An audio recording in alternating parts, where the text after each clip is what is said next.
আমাকে বলছে সাহেবকে একটু ইয়ে করে দাও, কি বলে ওটা, ফেসিয়াল করে দাও। মানে আমি বললাম পাকা ঘুমাচ্ছে নাকি।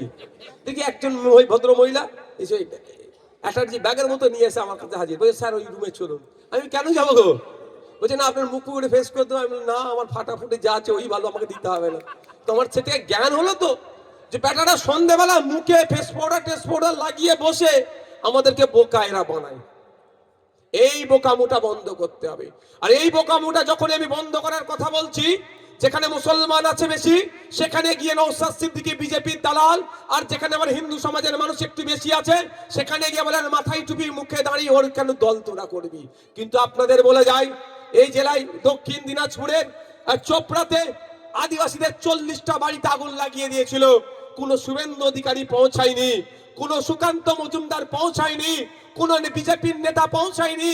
তৃণমূলের দুষ্কৃতীরা আগুন লাগিয়েছিল, এই নওশাদ সিদ্দিকী তাদের পাশে গিয়ে দাঁড়িয়েছিল, আর তাদেরকে ওখান থেকে উদ্ধার আমি করেছিলাম। কিন্তু আমাকে মুসলমানদের দল বলে লাগিয়ে দিচ্ছে। আপনাদের জানিয়ে দিই, আপনারা জানেন তো ওই আমাদের মাহমুদ মাদানী সাহেবকে নিয়ে অসমের মুখ্যমন্ত্রী কি কুরুচিকর ভাষায় আক্রমণ করেছিল, এর জবাব পশ্চিমবাংলায় কে দিয়েছিল জানি না, এই নওশাদ সিদ্দিকী দিয়েছিল। হোসেন আহমদ মাদানী রহমতুল্লাহ আলাইহির তার স্বাধীনতা সংগ্রামের ইতিহাস তুলে আমি জবাব দিয়েছিলাম। কিন্তু আমার সাথে রাজনৈতিকভাবে পেরে উঠতে পারছে না, এই জন্য আমাদেরকে বারবার এই মিথ্যাচার করছে। তারও ওষুধ আমি আজকে দিয়ে যেতে চাই, শুনবেন? আমি আজকে দুটো ঔষধ দিয়ে যাব। একটা আমাদের সরকারের নিচ্ছ আর আমাদের বিরোধিতা করছে, এর জবাব এর একটা ওষুধ দেব। আর একটা ওষুধ হচ্ছে আজকের পর থেকে ওরা বলতে পারবে না আইএসএফ এর বিজেপির দালাল। এই দুটো ওষুধ দেবো, শুনতে রাজি আছেন? আর একবার যারা শুনতে রাজি আছেন হাত তুলুন তো, মানে এনার্জি আছে তো আপনাদের। প্রথমটা আমারটা দিয়ে দিই, তারপর আপনাদেরটা দেবো। আপনারা আজকের পর থেকে যদি কোন তৃণমূলের নেতা এ কথা বলে যে বিজেপির সুবিধা আইএসএফ করে দিচ্ছে, ভোট কেটে আইএসএফ বিজেপির সুবিধা করে দেবে, তার জবাব কিন্তু আপনাদেরকে দিতে হবে। কিভাবে জবাব দিবেন সেটাও বলে দিচ্ছি। আমাদের পার্টির প্রতিষ্ঠাতা পীরজাদা আব্বাস সিদ্দিকী সই করবে একদিকে, উল্টো দিকে একটা চুক্তিপত্র হবে, মমতা ব্যানার্জিকে সই করতে হবে। আব্বাস ভাইজান লিখবে আইএসএফ যেখানে যেখানে প্রার্থী দেবে ওখানে ওখানে ভোট কেটে যদি বিজেপি আসে, তৃণমূল যা শাস্তি দেবে আইএসএফ মাথা পেতে মেনে নেবে, ওইটা লিখে সই করবে। আর ওর পাশে মমতা ব্যানার্জিকে লিখতে হবে তৃণমূল যেখানে যেখানে প্রার্থী দেবে সেখানে ভোট কেটে যদি বিজেপি আসে, আইএসএফ যা শাস্তি দেবে তৃণমূলকে মেনে নিতে হবে। দুধকে দুধ পানিকে পানি। আমি যদি বিজেপির কাছ থেকে টাকা নিয়ে বিজেপিকে আসার সুবিধা করি তাহলে আমি এগ্রিমেন্টে সই করব না। আর মমতা ব্যানার্জি যদি তার পরিবারের লোকজনকে দুর্নীতির হাত থেকে বাঁচাবার জন্য বিজেপিকে নিয়ে আসার সুযোগ করে দেয় তাহলেও মমতা ব্যানার্জি সই করবে না। এখন দেখা যাক কে সই করে। আমি তো রেডি আছি, আব্বাস ভাইজান রেডি আছে সই করার জন্য। আজকের পর থেকে যদি কেউ কথা বলে যে আইএসএফ ভোট কেটে বিজেপির সুবিধা করে দেবে, বলবে অত কথা বলে লাভ নেই। এমনি তুই নওশাদ সিদ্দিকী তোমরা নামে 20টা মিথ্যা মামলা দিয়েছো, ওকে পুলিশ দিয়ে ওকে আক্রমণ করলে, বুকে ঘুষি মারলে, সব ভিডিও আপনারা দেখেছেন। ওয়াকফকে বাঁচানোর জন্য রাজপথে নেমেছিলাম, আমাকে তো হয়তো প্রাণে হয়তো মেরে দিত। তো ওসব না করে ওটা তো অবৈধভাবে মেরেছিস। নওশাদ ভাইজানের বড় ভাই আব্বাস ভাইজান সই করে দেবে। যদি ভোট কেটে বিজেপি আসে তোরা যত ইচ্ছা মারবি, আমরা আর কিছু বলবো না। আপনারা বলতে পারেন তো? আমি তো রাজি আছি। আমি যদি ভোট কেটে বিজেপি আসে তাহলে আমি বলবো আমাকে ওই গাছ দেখতে পাচ্ছেন, ওই গাছে পা দুটো ওপর দিকে করে মাথাটা নিচেতে নেবে, যত ইচ্ছা মারবেন, জান দিয়ে দেবো, বিজেপিকে আটকানোর চেষ্টা করবো আমরা। কি এখানে যারা আছি? তবে একটা কথা মাথায় রাখবেন, বিজেপি শুধু মুসলমানের শত্রু নয়, বিজেপি মানবতার শত্রু, বিজেপি গরিব হিন্দু শত্রু, দলিতের শত্রু, আদিবাসীর শত্রু, বিজেপি মানবতার শত্রু। বিজেপি শুধু কিছু শিল্পপতিদেরকে তারা সুযোগ করে দিচ্ছে। বললাম না প্রথমে, একজন বুকে হাত দিয়ে হিন্দু বলুক এই বিজেপি আসার পরে লাভবান হয়েছে। উল্টে এই বাজারে যদি রাম কাকা থাকে জিজ্ঞাসা করুন, গিয়ে বাজারে যদি রহিম চাচা থাকে জিজ্ঞাসা করুন যে ওর ব্যবসায় উন্নতি হয়েছে না অবনতি হয়েছে, বলবে বাবু এখন খাটতে হচ্ছে বেশি, ইনকাম হচ্ছে কম। কারণ রাম কাকার জন্য তো স্পেশাল ব্যাপার থাকতো। আর রাম কাকা যখন আবার পেট্রোলটা কিনতে যাচ্ছে, ওকেও 100 টাকার কাছাকাছি লিটার কিনতে হচ্ছে, রহিম চাচাকে হচ্ছে। ওটা তো বলতে পারে যে বিজেপি করবে বা যে হিন্দু তার জন্য 50 টাকা লিটার করতে পারে, তো সেটা করেছে? করেনি। এবার দ্বিতীয় যেটা বললাম, তাহলে ওই জবাবটা দেবেন তো? কোনটা? যদি বলে কেউ ভোট কেটে বিজেপি আসছে, আর একটা জবাব আপনাকে দিতে হবে, না খুলতে হবে না, এটা উত্তর দেওয়ার জন্য। এটা এই পানির বোতলটার দাম কত ভাই? 10 টাকা। কি করে জানলেন? MRP, maximum retail price. এই ম্যাক্সিমাম রিটেল প্রাইসের উপরে যদি কেউ বিক্রি করে, দণ্ডনীয় অপরাধ। এক্ষেত্রেও কৃষকদের সাথে অন্যায় হয়। সারের দাম 750 টাকা, ব্ল্যাকে ক টাকায় বিক্রি হয়? 1000 টাকা, 1200 টাকা, হয়তো এক্ষেত্রে অন্যায় হয়। তো ওইটাও আমরা বন্ধ করব যদি আপনারা সুযোগ দেন। আপনারা যেখানে দেখবেন ওই এমআরপির ওপরে বিক্রি হচ্ছে, থানাতে গিয়ে তার নামে কমপ্লেন করবেন, আর কমপ্লেনের কপি এখানে পৌঁছাবেন। বিধানসভায় কৃষি মন্ত্রীকে জবাব আমি চাইবো আপনাদের হয়ে, কৃষকদের হয়ে। আসা যাক, বলে না আমাদের সরকারের সব নিচ্ছ আর আমাদের ভোট দিচ্ছ না, এরকম গল্প শোনায় না? ওরে বাবা, সরকারের কি টাকা ছাপানোর মেশিন আছে? হ্যাঁ, মমতা ব্যানার্জি কি ট্যাক্স চালাচ্ছে নাকি? না অভিষেক ব্যানার্জি তার পিসির 4টে টালি বিক্রি করে আমাদেরকে দিচ্ছে, লক্ষ্মীর ভান্ডার, কন্যাশ্রী, রূপশ্রী, এত কিছু দিচ্ছে। তবে মায়েদের বলি, আমি 1000 টাকায় পছন্দ নেই, 1200 টাকায়। আমি চাই মায়েদের জন্য মাস গেলে 5000 টাকার ব্যবস্থা করা হোক। 1000-1200 টাকায় কি হবে? আমি চাই 5000 হোক। উল্টে একটু কাজও রাষ্ট্র বুঝে নিক, সময় স্বল্প, আজান হবে, আমি একটু বুঝিয়ে দিই। আমি আর হবে না, হ্যাঁ এক্ষুনি একটাই। যত ধরনের প্রকল্প চলছে এটুকু মাথায় রাখবেন, সব আপনার ট্যাক্সের টাকা দিয়ে চলছে। Even Mamata Banerjee, MP, MLA, Naushad Siddiqui যারাই মাইনে পাচ্ছে, সবই আপনাদের ট্যাক্সের টাকাতে। কিভাবে? আপনি 10 টাকা দিয়ে পানির বোতলটা কিনলেন, এতে আপনার ট্যাক্স দিচ্ছেন। কি লেখা আছে এমআরপি নিচে দেখবেন, ইনক্লুসিভ অফ অল ট্যাক্সেস, সমস্ত ধরনের ট্যাক্স দিয়ে এটা দাম হচ্ছে 10 টাকা। অর্থাৎ এর থেকে আপনি ট্যাক্স কোথায় যাচ্ছে? যত প্রকল্পে যাচ্ছে, জড়ো হচ্ছে, সেখানে আসছে। আজকের পর থেকে যদি, সময় স্বল্প, আমি আর বিস্তারিত করছি না, কেউ যদি আপনাদের বলে যে আমাদের সরকারের নিচ্ছ, আমাদের বিরুদ্ধে কথা বলছে, একটু বলবেন এই চুপ কর, তোদের আমাদের আপনারা প্রত্যেকের সরকার, সরকারের মন্ত্রীরা যে গাড়ি চড়ে ঘুরছে, ওটা আমি কৃষক, আমার ট্যাক্সের টাকাতে চড়ছে। আগামী দিনে বেশি কথা বললে গণতান্ত্রিক প্রক্রিয়াতে ওই মন্ত্রীকে গাড়ি থেকে আমরা নামিয়ে দেবো।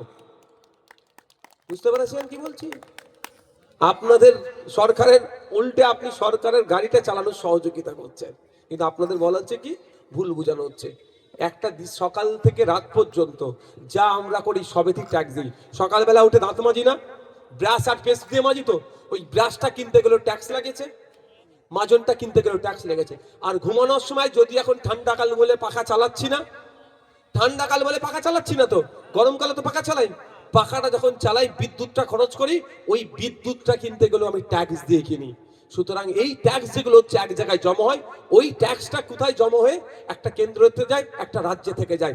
কেন্দ্র সরকারের যে প্রকল্পগুলোর মাধ্যমে এখানে আবার ঘুরে আসে, রাজ্য সরকারের প্রকল্পগুলো ওই টাকা থেকে দেয়। তাহলে আবার তাহলে সরকার কোথা থেকে দিল ভাই? সরকার কি চাষ করে দিল নাকি মাঠ থেকে টাকা? তা আপনার টাকাই তো আপনাকে ঘুরিয়ে দিচ্ছে, আবার উল্টে গরম দেখাচ্ছে। যদি আজকের পর থেকে কথা বলে, বলবেন নবান্নের 14 তলায় মমতা ব্যানার্জি যে এসিটা কিনেছে, আপনাদের পাড়ায় যিনি ভিক্ষা করে খায়, আছে তো মানুষ এখনো, ওই ভিক্ষা করে যিনি খায় তারও ট্যাক্সের টাকা আছে। এতটা জোর গলা। আপনাদের মূল জীবিকা হচ্ছে চাষবাস। শুধু আপনাদের নয়, ভারতবর্ষের 50% মানুষের মূল জীবিকা হচ্ছে চাষবাস। দেশ একটা কৃষি প্রধান দেশ, এবং আমাদের রাজ্যের 50% মানুষ সরাসরি চাষবাসের সাথে যুক্ত, আর 20% মানুষ প্রত্যক্ষভাবে চাষবাসের সাথে যুক্ত। অর্থাৎ 70% মানুষ প্রত্যক্ষ পরোক্ষভাবে এই চাষবাসের সাথে যুক্ত। আপনাদের জানিয়ে দিতে চাই, অনেকে জানেন বা অনেকে এখনো জানেন না, আমি জানিয়ে দিচ্ছি এটাই। আজকে দিনটা হচ্ছে জাতীয় কৃষক দিবস। কতজন এটা জানেন? একটু হাত তুলে জানাবেন। আপনাদের জন্য এই দিনটা, আপনাদের কাজকর্মের জন্য, আপনারা মাঠে যে শ্রমটা উৎসর্গ করেন, আপনারা লড়াই করেন সকাল থেকে সন্ধ্যা পর্যন্ত। একটা ফসল হলে, শস্য হলে আমরা সেটা খাই। আপনাদের জন্য একটা দিন উৎসর্গ করা হয়েছে, আপনাদের জন্য একটা দিন নিয়ে স্পেশাল চর্চা করার কথা হয়েছে। সেই দিনটা কবে? 23শে ডিসেম্বর। কিন্তু এখানে এত কৃষক আছেন, আপনাদের কি জানানো এটা হয়েছে? হয়নি। তাহলে এই দিনের গুরুত্ব নিশ্চিতভাবে আছে, এই দিন নিয়ে একটু চর্চা করা যেতে পারে। এবার আমি আপনাদের বলি, 1952 সাল থেকে এই চাঁচলের মানুষেরা ভোট দিয়ে আসছে, এমএলএ তৈরি করেছে, এমপি তৈরি করেছে, অনেক কিছু হয়েছে। 2001 সাল, সেই সময় থেকেও এই দিনের চর্চাটা বেশি হয়েছে। চৌধুরী চরণ সিং ভারতবর্ষের 5 নম্বর তিনি প্রধানমন্ত্রী ছিলেন। তিনি 1902 সালে মিরাটে জন্মগ্রহণ করেন 23শে ডিসেম্বর। এই চৌধুরী চরণ সিং তিনি কৃষকদের জন্য অনেক পরিবর্তন নিয়ে এসেছিলেন, অনেক সুযোগ সুবিধা এনে এসেছিলেন। জয় কিষাণ জয় জওয়ান আমরা স্লোগানও জানি। এই চৌধুরী চরণ সিং এর জন্মদিন, সেটাকে লক্ষ্য রেখে তিনি কৃষকদের জন্য, এগ্রিকালচার সেক্টরের জন্য যে উৎসর্গ করেছেন, তার জীবন, তার জন্মদিনটাকে স্মরণ আর কৃষকদের স্বার্থের কথা ভেবে, কৃষকদের স্বার্থের কথা ভেবে ওই দিনটাকে আমরা জাতীয় কৃষক দিবস হিসাবে পালন করি। আজকেও সারা দেশে পালন হচ্ছে, আজকেও পশ্চিম বাংলায় পালন হচ্ছে।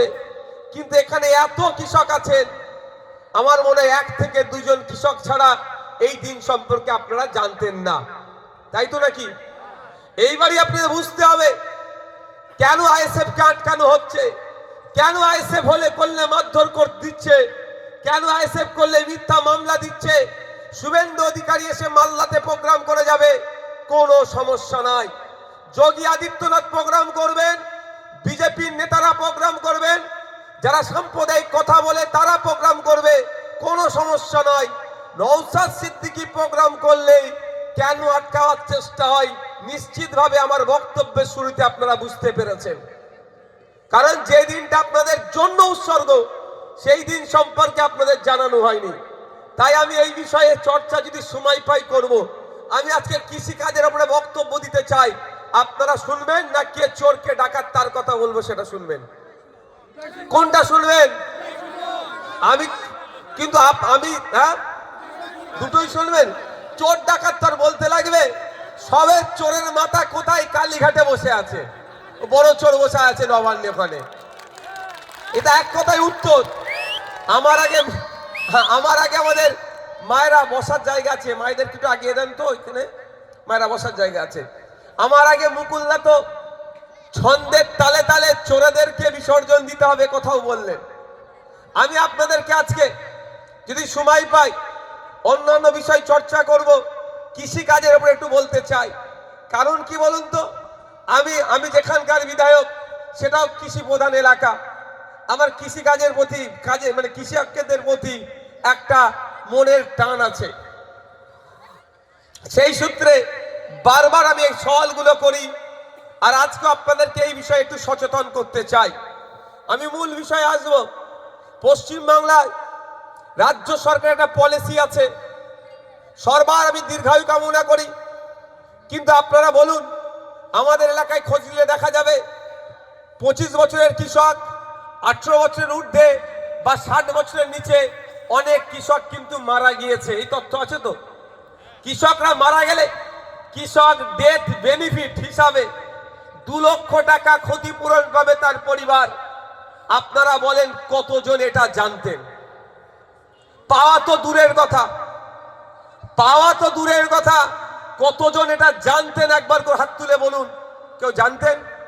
কিন্তু আমাদের সরকারের, আমাদের রাজ্যে এই পলিসি আছে, 18 থেকে 60 বছরের মধ্যে কোনো কৃষক, পুরুষ হোক আর মহিলা হোক, যদি মারা যায় তার পরিবারকে 2 লক্ষ টাকা ক্ষতিপূরণ সরকার দেবে। এ কথা কিন্তু আপনাদের জানাই না। ভোটের আগে আসলে বলবে অমুককে আটকাও, তমুককে জেতাও, এই হবে সেই হবে বলে কৃষকের ভোটটা নিয়ে নেয়। কিন্তু কৃষকরা বছরে সাবসিডিতে যেই মালপত্রগুলো পাওয়া দরকার সেই তথ্য আপনাদের দেয় না।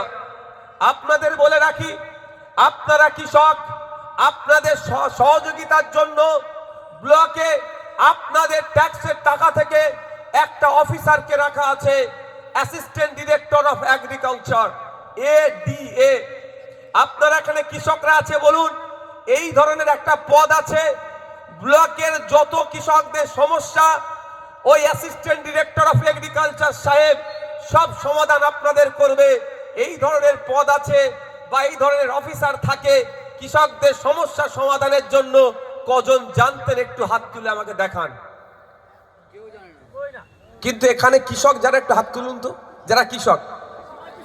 ওরে বাবা, 90% কৃষক তো, তাহলে আপনাদের জানাই না কেন? জানাবে আমাদের মতো বিধায়ক, জানাবে পঞ্চায়েতের প্রধান, জানাবে সমিতির সদস্য, জানাবে জেলা পরিষদের সদস্য, জানাবে MP, জানাবে কে পঞ্চায়েতের মেম্বার, জানাবে জনপ্রতিনিধি। এটা হচ্ছে আমাদের কাজ। আপনার ভোটে আমি জিতেছি, আপনাকে আমার পরিষেবা দেওয়া।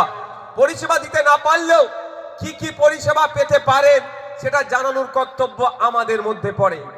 তো আমি আপনার জনপ্রতিনিধি নই, কিন্তু আমি কোন জায়গার জনপ্রতিনিধি? ভাঙড়ের। কিন্তু ভাঙড়ের মানুষ যে দায়িত্ব দিয়েছে, এখন রাজ্যের মানুষের এখন জনপ্রতিনিধি হয়ে গিয়েছে। তাহলে দুটো জিনিস তাহলে আপনাদের এই ধরনের বেশ কিছু কথা আজকে আমি বলবো। চোর ডাকাতদের কথা পরে বলবো, আগে এটা আপনার অধিকারটা আমি জানাবো। অধিকার সভা না, অধিকার সমাবেশ তো, আপনার অধিকার কি কি আপনাদের একটু বুঝিয়ে যাবো। যেহেতু কৃষক এই কথা বলবো, তাহলে অ্যাসিস্ট্যান্ট ডিরেক্টর অফ এগ্রিকালচার আর কাজটা কি? অতিবৃষ্টি অনাবৃষ্টির কারণে ফসল নষ্ট হয়ে যায়, তো আপনারা ক্ষতিপূরণ পান। কিন্তু খোঁজ নিয়ে দেখুন, হয়তো আপনার নামে ক্ষতিপূরণ এসেছে, অন্যজন সেটা তুলে খেয়ে নিয়েছে। তাহলে কি করতে হবে? আপনাদের ব্লকের অ্যাসিস্ট্যান্ট ডিরেক্টর অফ এগ্রিকালচারের কাজ কি? আপনার জমি নষ্ট হয়ে গেছে। আমি এর আগে এসেছিলাম, এই যে ইটাহার থেকে ঢুকলাম, একটু আগে এসে আমি একটা প্রোগ্রাম করেছিলাম। যেই দিন প্রোগ্রাম করেছিলাম মাঠে তো এতটা করে মানে পানি ছিল, ঘেরার মোড়ে মনে হয়। আমি জুতো খুলে আমি স্টেজ থেকে নেমে গেছি, কিন্তু হড়কে যায় ওই ভয়ে। তাহলে ওই সময় ওই অতিবৃষ্টির কারণে অনেকের ফসল নষ্ট হয়েছিল, খোঁজলে দেখুন তারা ক্ষতিপূরণ পায়নি। কিন্তু আপনাদের বলে রাখি, আপনাদের অতিবৃষ্টির কারণে বা অনাবৃষ্টির কারণে যদি ফসল নষ্ট হয়, কাউকে গলায় দড়ি দিয়ে মানে মরতে হবে না, আত্মহত্যা করতে লাগবে না। কারণ আপনাদের জানিয়ে দিয়ে যাই তথ্য, আমি বলছি, আমি আমার ঘরের কথা বলছি না। স্বামীনাথন কমিশন 2004 সালে তৈরি হয়েছিল। সেই সময় কৃষকদের আত্মহত্যা রোধ করার জন্য, কৃষকদের দুর্দশা মোচন করার জন্য, কৃষকদেরকে আর্থিকভাবে স্বাবলম্বী করার জন্য স্বামীনাথন কমিশন তৈরি হয়েছিল, এই কৃষকদের আত্মহত্যা রোধ করার জন্য। কিন্তু এটাই 5 দিন 2004 থেকে 2006 এই সমকালে তিনি 5টা খসড়া জমা দিয়েছিলেন, কিন্তু আদৌ ওই 5টার সব কাজও বাস্তবায়ন হয়নি। সময় পেলে সেটাও বিস্তারিত বলবো। কিন্তু আমি আপনাদের বলি, আপনার অতিবৃষ্টির কারণে অনাবৃষ্টির কারণে ফসল নষ্ট হয়েছে, আপনাকে গলায় দড়ি দিতে হবে না, ঘাস মারা খাওয়ার প্রয়োজন নয়।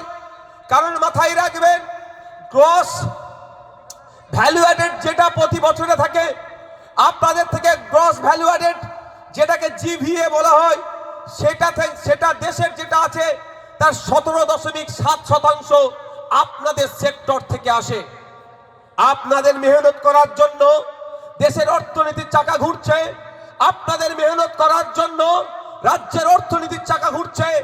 অতিবৃষ্টির কারণে অনাবৃষ্টির কারণে ফসল নষ্ট হলে সরকার আপনাদের ক্ষতিপূরণ দেবে, সেই ব্যবস্থাটাও আছে।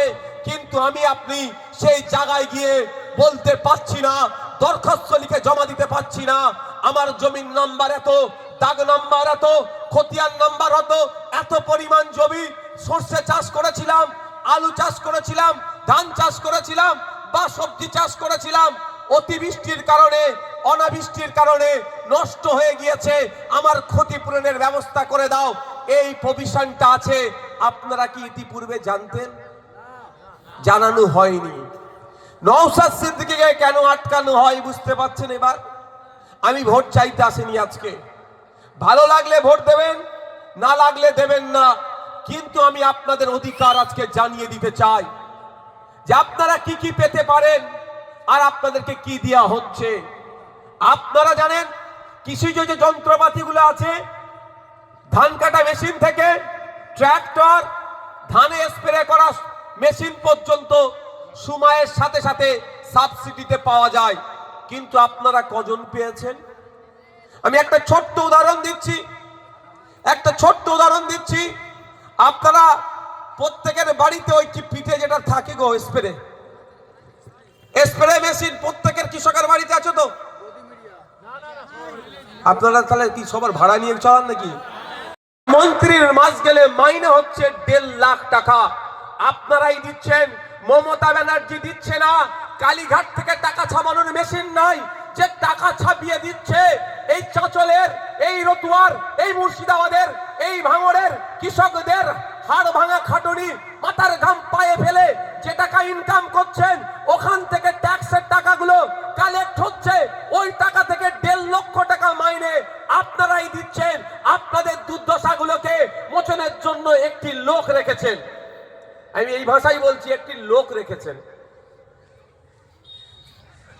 একটি লোক রেখেছেন। তাহলে লোকটা ভুল রাখা হয়েছে, তাই না?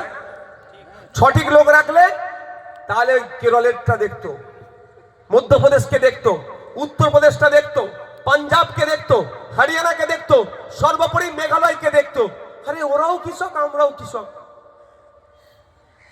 তাহলে ওদের বেড়ে যাচ্ছে, আমাদের কমছে, বাড়ছে না কেন? তাহলে ফর্মুলা চেঞ্জ করতো। C2 + 50%, মানে হচ্ছে একটা ফর্মুলা। আপনি একটা, আমি উদাহরণের জন্য বলছি, বাবু আপনারা ফুলকপি চাষ করেন, হ্যাঁ? একটা ফুলকপি বাজারে বিক্রি করতে যাওয়ার আগে পর্যন্ত কত টাকা খরচ হয় একটা ফুলকপির পেছনে? হিসাব করেন নাকি? আমি বলি আপনাদের, কোনো জায়গায় 3.5 টাকা, কোনো জায়গায় 4 টাকা, কোনো জায়গায় 5 টাকাও খরচ হয়ে যায়। ঠিকঠাক বলছি তো? আমি একটু গবেষণা করি বলছি, মানে আপনাদের মতো লোকের সাথে উঠে বসা করে। এবার বলুন বিক্রি করেন কত? আপনার একটা ফুলকপি তৈরি করতে 3.5 টাকা খরচ হচ্ছে, বিক্রি করছেন কতই? কখনো তো 3 টাকাতে বিক্রি করে দিতে হচ্ছে, না হলে বলছে মাল নেবে না। আরে নেবে না মানে না, আমি যখন ওই ফুলকপিটা খাচ্ছি ওটাই আমি জোড়া 40-50 টাকায় কিনছি, আর আপনাকে কি বলছে 2 টাকায় দে, না হলে মাল ফেলে দে। এরকম হচ্ছে না? এই যে সিস্টেমটাই তো ভুল চলছে। এটাই তো কৃষিমন্ত্রীর কাজ, যে নির্দেশনা দিয়ে দেওয়া যে একটা ফুলকপি তৈরি করতে 3.5 টাকা খরচ হয়েছে, C+2 3.5 টাকা খরচ হয়েছে, আর ওর মেহনত 3.5 টাকা। টাকা দিয়ে সার, পানি, বীজ নিয়ে 3.5 টাকা, আর মেহনত করেছেন ডবল 3.5 টাকা, আর তাতে 50% অ্যাড। তাহলে ক টাকায় বিক্রি হচ্ছে বুঝতে পেরেছেন? যদি 12 টাকা হতো, 3 টাকার ফুলকপি 12 টাকা হতো, তাহলে আপনার লাভ বাড়তো না কমতো? ইনকাম। এখন আপনি 8,000 টাকার ইনকাম করছেন 3 টাকার কপি 3 টাকায় বিক্রি করে। কে আগুন তুলে তো 2 টাকা দেখাচ্ছিল, 2 টাকাও বিক্রি করে দেন না? একদিন আগুন 2 টাকা। আমি তাও বলছি 3 টাকার কপি 3 টাকায় বিক্রি করে 8,000 টাকা ইনকাম করছেন। ওই 3 টাকার কপি যদি 12 টাকায় বিক্রি করতেন তাহলে কত ইনকাম হতো? যদি আমি 3 গুণ বলি, 9 টাকায় বিক্রি করেন, 12তে যাচ্ছি না, 9 টাকায় যদি বিক্রি করেন 3 টাকার কপি, তাহলে 3 আসতে 24,000 টাকা মাস গেলে আপনাদের ইনকাম হতো। এই ইনকাম, এই লাইনটা কে করে দেবে? নওশাদ সিদ্দিকী? আমি তো কৃষিমন্ত্রী নয় ভাই। আমি যদি কৃষিমন্ত্রী হতাম তাহলে আমি হাতে ধরে দেখিয়ে দিতাম, মানে করে দিতাম। কৃষিমন্ত্রী নয়, খাতায় কলমে আপনাদের বুঝিয়ে দিলাম। এবার আপনারা যদি এই ইনকামটা পেতে চান কি করতে হবে? আপনারা যাকে কৃষিমন্ত্রী রেখেছেন, হয় তাকে এই বার্তা দিতে হবে, এইটা আমাদের ইনকাম তুমি ব্যবস্থা করো, না হলে আগামী 2026 আসছে, আমরা কিন্তু নতুন কৃষিমন্ত্রী করব, তার কাছ থেকে আমার ইনকাম বাড়ানোটা আমি বুঝে নেব। এটা আমাদের বুঝতে হবে। কাছে ধ্বংস করে দিল, ওয়াকফটা ধ্বংস করে দিল মমতা ব্যানার্জির দায়িত্ব নিয়ে। এটা মাথায় রাখবে, মমতা ব্যানার্জির দায়িত্ব নিয়ে ওয়াকফটাকে ধ্বংস করে দিল। টেক অ্যান্ড গিভ হয়তো পলিসি হয়েছে। মমতা ব্যানার্জি বলছে আমার ভাই ভাইপো দলের লোকেরা যে দুর্নীতি করে এই অবধি পৌঁছে গিয়েছে, চাল চোর, গম চোর, কয়লা চোর, বালি চোর, গরু চোর, চোরের যা দেবেন তাতেই চোর। চুরি করতে করতে মরা মানুষের চোখও চুরি করে নিল বারাসাতে, কিচ্ছু এরা বাদ দিচ্ছে না। যা বলবেন সব চোর, এই চুরি করতে করতে গলা পর্যন্ত। এটা হয়তো হতে পারে যে ওয়াকাফ আইনটা আমি ছেড়ে দিলাম, তুমি আমার চোরগুলোকে ছেড়ে দাও। ক্ষতি কি আমার করলো? আমার সরকার, রাজ্য সরকার। আপনারা ভোট দিয়ে একটা সরকারকে আনলেন, আপনার ধর্মের স্থান, আপনার এলাকা, আপনার সরকারি কর্মচারী, পুলিশের বন্ধুদের দিয়ে বাড়ানো, নারীর স্বাধীনতা, নারীর অধিকার, শিক্ষার অধিকার, স্বাস্থ্যের অধিকার। আমি কর্মচারী, আমি আজকে মেহনত বেশি করছি, ইনকাম কম হচ্ছে, এটা উল্টো হবে, ইনকাম বাড়াবে। এই জন্য তো একটা সরকার নিয়ে আসা। উল্টে আপনার কি হলো? কেন্দ্র সরকার যে আইনটা করলো, সেই আইনটাকে কি করলো? মেনে নিল। এবার বলতে পারে আপনাদের, আমি চলে যাবার পরে তৃণমূলের বন্ধুরা, হ্যাঁ নওশাদ সিদ্দিকী আইন বোঝে না, কেন্দ্রের আইন মানতেই হবে। আমি ওইটাকে বলে যাই ঘোড়ার ডিম। ঘোড়ার ডিম। আপনাদের যদি কেউ এটা বোঝায়, এটা ঘোড়ার ডিম বুঝিয়েছে। আমি পলিটিক্যাল সায়েন্সের ছাত্র নয়, কিন্তু একটু একটু আমি এটা বোঝার চেষ্টা করি, বা যারা এক্সপার্ট তাদের কাছ থেকে আমি জানার চেষ্টা করি। আমাদের দেখবেন এটা ইউনিয়ন অফ স্টেট, বাংলাদেশ একটা পুরো দেশ, আফগানিস্তান, পাকিস্তান আলাদা একটা দেশ, কিন্তু এটা আমাদের দেশ একটাই, কিন্তু এত কটা ইউনিয়ন আছে, রাজ্য আছে। রাজ্যের ক্ষেত্রে আলাদা আলাদা অনেক ক্ষেত্রে আইন আছে। সব আইন কেন্দ্র সরকার চাইলে চাপিয়ে দিতে পারবে না। মাথায় থাকবে তো আপনাদের, চাপিয়ে দিতে পারবে না। এটাকেও আটকানোর জায়গা আছে। কি জায়গা আছে? পশ্চিম বাংলার বিধানসভায় একটা রেজুলেশন পাস করাতে হবে যে আমরা এই আইনটা এই রাজ্যের মানুষের জন্য আমরা সুইটেবল মনে করছি না। এগেনস্ট রেজুলেশন পাস হবে, ওই রেজুলেশনের কপিটা নিয়ে সুপ্রিম কোর্টে চলে যাবে। যখনই রেজুলেশন পাস হচ্ছে মানে রাজ্যের সাথে কেন্দ্রের সংঘাত হচ্ছে, মতপার্থক্য হচ্ছে। আর্টিকেল 131 সংবিধানের 131 নম্বর অনুচ্ছেদটা গুগলে টাইপ করে দেখুন। আমার গাড়িতে সংবিধানের কপি আছে, যদি বলেন আমি এক্ষুনি এনে দেখাতে পারি, বা হাতে মোবাইল আছে। আর্টিকেল 131, রাজ্য রাজ্য যদি সংঘাত হয়, হয়তো উড়িষ্যার সাথে আমাদের লড়াই লেগে গেছে কোনো বিষয় নিয়ে, উড়িষ্যা বলছে এই জায়গাটা আমার, বাংলা বলছে আমার এই জায়গাটা, হতে পারে তো। বা কেন্দ্রের সাথে রাজ্যের একটা সংঘাত লেগেছে, ওয়াকফটা নিয়েই বলছি, এই সমাধান তাহলে কি করে করবেন? কেন্দ্র আইন করেছে, রাজ্য আমরা বলছি মানবো না, আমার রেজুলেশন এসে মানবো না। সমাধান কি হবে? আর্টিকেল 131, সংবিধান সমাধানের জায়গা দিয়েছে। সংবিধান কি বলছে? সুপ্রিম কোর্টে চলে যাও, সুপ্রিম কোর্টে কেস করে দাও। তাহলে রেজুলেশন পাস করালো, আমার রাজ্য এই আইনকে মানবে না, রেজুলেশনের কপি নিয়ে 131 কে সামনে রেখে সুপ্রিম কোর্টে মামলা করলেই তো কেল্লা ফতে। তাহলে আইন আর এখানে পারত, কিন্তু সেটা করলো না কেন? আর না করে এই মালদাতে এসে মিথ্যা কথা অনর্গল মমতা ব্যানার্জি বলে গেল কি উনি নাকি সুপ্রিম কোর্টে ওয়াকফকে এই আইনের বিরুদ্ধে মামলা করেছে। আমি এই মালদার জমিনে বলে যাচ্ছি, মিথ্যা মিথ্যা মিথ্যা কথা উনি বলেছেন, অসত্য উনি কথা বলেছেন।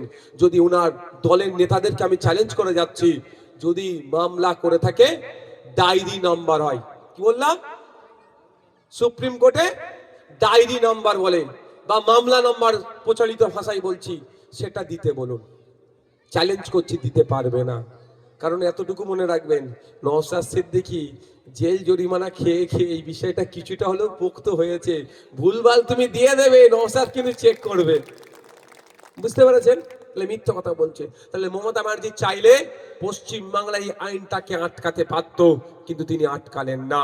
তাহলে আমি এমন মুখ্যমন্ত্রী তৈরি করলাম যে আমি বিপদে পড়লে আমার পাশে থাকা দরকার। উল্টে আমাকে কি বলেছে? দিল্লিতে যাওয়ার নিধান দিয়েছে। নিশ্চিতভাবে 2026 নির্বাচন আসছে।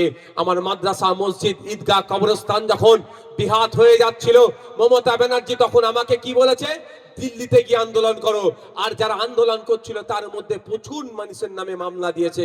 আমার নামে 5টা মিথ্যা মামলা শুধু ওয়াকাফ নিয়ে দিয়েছে। ভাঙড়ে 3000 মানুষের নামে মামলায় মমতা ব্যানার্জির পুলিশ দিয়েছে। নিশ্চিতভাবে যারা মাদ্রাসা প্রেমী, খবরস্থানের যাদের পূর্বপুরুষ শুয়ে আছে সেটাকে বাঁচানোর জন্য যারা লড়াই করছিল, তাদের স্বার্থ আপনাদের দিতে হবে ভাই। তাহলে জবাবটা 2026-এ দিবেন তো নাকি? আমি বলছি না আমার খামচিহ্নে দেন, আমি চাইবো না, ইচ্ছা হলে জোর করবো না, ইচ্ছা হলে দেবেন নাহলে দেবেন না, কিন্তু জবাবটা আপনাকে দিতে হবে। আর যে তৃণমূলের বন্ধুরা আমাদেরকে বারবার আমাদের বিরুদ্ধে তো যুক্তি দিয়ে ভাই পারে না, আজ পর্যন্ত একটা কথা ভুল বলেছি যুক্তি দিয়ে প্রমাণ করতে পেরেছে তৃণমূলের লোকেরা? আমি একটা বক্তব্যে 2 তারিখের জায়গায় 4 তারিখ বলে দিয়েছিলাম। পরবর্তী বক্তব্যে আমি গিয়ে আমি ওটা ভুল স্বীকার করে নিয়েছি। আমি সেই ছেলে ভাই, আমি পেটের জ্বালায় রাজনীতি করতে আসিনি, রাজনীতি থেকে করে কামিয়ে খেতে আসিনি। মানুষের অধিকার বোঝাতে এসেছি। চটে বসে থাকা, দাঁড়িয়ে থাকা মানুষের অধিকার যেভাবে শাসক চুরি করে নিচ্ছে, সেই চুরিটা বন্ধ করতে এসেছি। তাই চুরি বন্ধ করতে গেলে অসত্য পথ, এই অন্যায় পথ অবলম্বন আমি করব না। আজকে আপনাদের বলে যাই, যারা আমাদের সাথে যুক্তি তর্কে পারে না, তারা একটা কথাই শুধু বলে, কি বলুন তো, যে বিজেপির দালালি করছে। এর বাইরে আর কিছু কথা বলে, আর বলার ওদের স্কোপ পায় না। তারপরেও বলছে আমি বিজেপির দালালি করছি, তো বলছে আমাদেরকে। আর বিজেপির এই নিয়ে আসা আইনের বিরুদ্ধেই নওশাদ সিদ্দিকী মামলা করছে। কিন্তু বিজেপির বিরুদ্ধে মমতা ব্যানার্জি লড়াই করছে। একবারের জন্য সুপ্রিম কোর্টে গিয়ে মমতা ব্যানার্জি মামলাটা করলেন না। বুঝতে পারছেন কি বুঝাতে চাইছি? আজকের পর থেকে আপনাদের এলাকায় যদি তৃণমূলের কোনো বন্ধু এ কথা বলে যে নওশাদ সিদ্দিকী মুকুল দ্বারা বিজেপির সুবিধা করে দিচ্ছে, তাদের উত্তর দেবেন, একটু চুপ করে থাকো ভাই। কারণ নওশাদ সিদ্দিকী না থাকলে, তাদের মতো গুটি কয়েক মানুষ না থাকলে, এই যে আমার পাড়ার কবরস্থানটা, আমার পূর্বপুরুষ যেখানে শুয়ে আছে, আমার মা বাপ দাদু দাদি যেখানে ঘুমাচ্ছে, ওই কবরস্থানটা যে এখনো সুরক্ষিত আছে, ওই কবরস্থানটা যে এখনো মদের ফ্যাক্টরি, ওই কবরস্থানের উপরে যে এখনো জুতোর ফ্যাক্টরি তৈরি হয়নি, কোন মমতা ব্যানার্জি অভিষেক ব্যানার্জির করা মামলাতে নয়, নওশাদ সিদ্দিকীদের মতো কিছু মানুষের করা মামলাতে। আর তুমি নওশাদ সিদ্দিকীকে বিজেপি দালাল বলছো? বিজেপির বিরুদ্ধে মামলা করে এখনো আটকে রেখেছি। আপনি যে ঈদগাতে নামাজ পড়েন, সেই ঈদগাহ এখনো সুরক্ষিত আছে, সেই মামলাটা মমতা ব্যানার্জি অভিষেক ব্যানার্জি করেনি, নওশাদ সিদ্দিকী করেছে। আপনাদের জানিয়ে দিতে চাই, যে মসজিদে নামাজ পড়ছেন সেই মসজিদটা যে এখনো কেড়ে নেয়নি, অন্য কারো মামলা নয়, আমার মামলা করাতে এখনো আছে। বিজেপির বিরুদ্ধে আমি মামলাতে লড়ছি, আর আমাকে ওরা বিজেপির দোষর বলে দেখে দিচ্ছে। তবে ও কি সার্টিফিকেট দিল ভাবি না। মা জানে পাপ আর মন জানে পাপ আর মা জানে বাপ। মাই বলতে পারবে আসল জন্মদাতা বাপকে, কেউ তাছাড়া কেউ পৃথিবীর দ্বিতীয় কেউ বলতে পারবে? আর মন বলে দেবে আমি পাপ করছি কি পুণ্য করছি। যতই বড় বড় ভাষণ দিই না কেন, চকচকে করে একদম মুখে, আবার তো সব সন্ধ্যাবেলা যারা টিভির সামনে বসে অনেকে কি করে জানেন, ছেলেগুলো মুখে আবার ভালো করে সব ফেস পাউডার দিয়ে বসে। নাম্বার আমাকে নিতে হবে, আমার সমস্যা হলে আমি আপনাকে ফোন করব। আর একটা কথা কি বলবেন, সাহেব অনেক হয়েছে, এবারে যখন অ্যাপ্লিকেশন করার সময় আসবে অ্যাপ্লিকেশন করব, আমরাও সাবসিডিতে মালটা আমি নিতে চাই। আপনি এত কৃষক আছেন, কোনোদিন সাবসিডিতে দুটো এই ধান গাছের চারা পেয়েছেন? এই পেয়েছেন আপনারা কারা? চুরি তো হয় শুনেছি, এখানে তো পুকুর চুরি দেখছি, কেউ পাননি। তাহলে তৃণমূলের নেতারা বলবে নওশাদ সিদ্দিকীর নামে এবার চুড়ে দেবে আমি যাওয়ার পরে। এই লুট হয়ে যাচ্ছে, প্রতি বছরে নিয়ম করে করে আসে গরিব কৃষকদের জন্য, গাছ আসে, চারা আসে বিনামূল্যে বিতরণ করার জন্য, সেগুলো যায় কোথায় আপনি জানেন না, আপনাকে জানানো হয় না। বাইপাস হয়ে একবার আসলো, নোট হলো, চলে গেল মার্কেটে বিক্রি হতে, আবার আপনি ওই চারাগুলো আবার হয়তো কিনে নিয়ে আসছেন, এসে লাগাচ্ছেন। তাই বন্ধুগণ, আমাকে আরো দুটো বিষয় আমাকে বক্তব্য দিতে জন্য রিকোয়েস্ট করছে, ওয়াকাফ আর এসআইআর। এসআইআরটা বলি আমি, আমার বক্তব্য মনে আপনারা শুনেছিলেন যে এসআইআর নিয়ে আতঙ্কিত হবেন না। এই বক্তব্য বলার জন্য আমাকে অনেকে বলেছে বিজেপির দালাল হ্যান ত্যান। আচ্ছা, আপনি আতঙ্কিত হলে সমস্যা কি সমাধান হয়ে যাবে? যে গণনা ফর্মটা দিয়েছিল ওই গণনা ফর্মটা যদি আতঙ্কিত হয়ে ফিল আপ করেন তো ভুল হবে, আর ঠান্ডা মাথায় ফিল আপ করলে ঠিক হবে। আমি একটা উদাহরণ দিচ্ছি, আপনারা চাষিভুষি মানুষ আরো ভালো বলতে পারবে। গ্রামীণ সমস্যাটা, সাপে কামড়ে মারা গেছে, এই ধরনের ঘটনা এখানে অহরহ আছে তো। আবার সাপে কামড়ে হসপিটালে পৌঁছে গিয়েছে, বেঁচে গিয়েছে, এই ধরনের ঘটনা আছে। সাপে কাটার সাথে সাথে মারা গেছে, এটা ঘটনা আছে তো। কিন্তু মেডিকেল সায়েন্স বলছে 100 মিনিটের মধ্যে 100 মিলিগ্রাম অ্যান্টিভেনাম বা এভিএস যদি তার শরীরে প্রয়োগ করা হয়, সাপে কাটা রোগীর সে বেঁচে যাবে। মেডিকেল সায়েন্স এটা বলছে। আর তাহলে আপনারা এখানে সাপে কাটার সাথে সাথে মরলো কি করে? তাহলে আপনারা মিথ্যে কথা বলছেন। আপনারা কি মিথ্যে কথা আমাকে বলছেন? আপনারাও সত্যি কথা বলছেন, মেডিকেল সায়েন্সও সত্যি কথা বলছে। কিন্তু জানতে হবে, সাপের কামড়ে সাথে সাথে কোনো রোগী মরে না। মরে কেন জানেন? হার্ট অ্যাটাক করে, ভয় পেয়ে, আতঙ্কে মারা যায়। তো আপনাকে যদি আতঙ্ক ঢুকিয়ে দিয়ে এসআইআর এর ও ভালো ফর্মে আপনি ভুল করবেন, ভালো জিনিসও ভুল করবেন। যেমন সাপে কাটার সাথে সাথে সাথে মরতে, সাপে কাটলে যতই বিষধর সাপ হোক না কেন, সাপে কাটলে সাথে সাথে মরে না। 100 মিনিটের মধ্যে যদি ওকে শরীরে অ্যান্টিভেনাম দিয়ে দেওয়া হয় তাহলে সে মরবে না। এই সাপে কাটার কথা হচ্ছে, আবার একটা কৃষকের কথা মনে পড়ে গেল। কৃষকরা সাপে কেটে মারা যায় তো 2 লক্ষ টাকা ক্ষতিপূরণ পাওয়া যায়। কেউ এর আগে বলেছে আপনাদের? তাহলে 2 লক্ষ টাকা কেন বলেনি? হয়তো দেখুন আপনার পরিবারের কেউ সাপে কেটে মারা গেছে, নেতা বাবু 2 লক্ষ টাকা আপনার পরিবারের নামে তুলে খেয়ে নিয়েছে, ওই জন্য বলেনি। দেখুন আমি একটা যে কথা বলছি, তথ্যের বাইরে আমি একটা কথা বলছি না। আমি আপনাদের বললাম চোর ডাকাত নিয়ে, তাহলে চোরকে ডাকাত আপনারা বুঝতে পারছেন তো। আপনারা চাষিভুষি মানুষ, গরু আছে, ছাগল আছে, গরিব মানুষ, মাঠে ঘাটে বেঁধে রাখেন। আর বর্ষার সময় বাজ পড়ে অনেক মানুষ, কৃষকরা মারা যায় তো। বাজ পড়ে মারা গেলে 2 লক্ষ টাকা ক্ষতিপূরণ পাওয়া যায়। কজন পেয়েছেন এখানে? অনেকে মারা গেছে তো। বা জানতেন কজন বলুন? একজন যদি জেনে থাকে একটা হাত তুলে দেখালে আমি নিজেকে বলবো, না আমার সরকার ঠিক চলছে বাংলার। একজন জানেন? আমি দুটো কথা বললাম।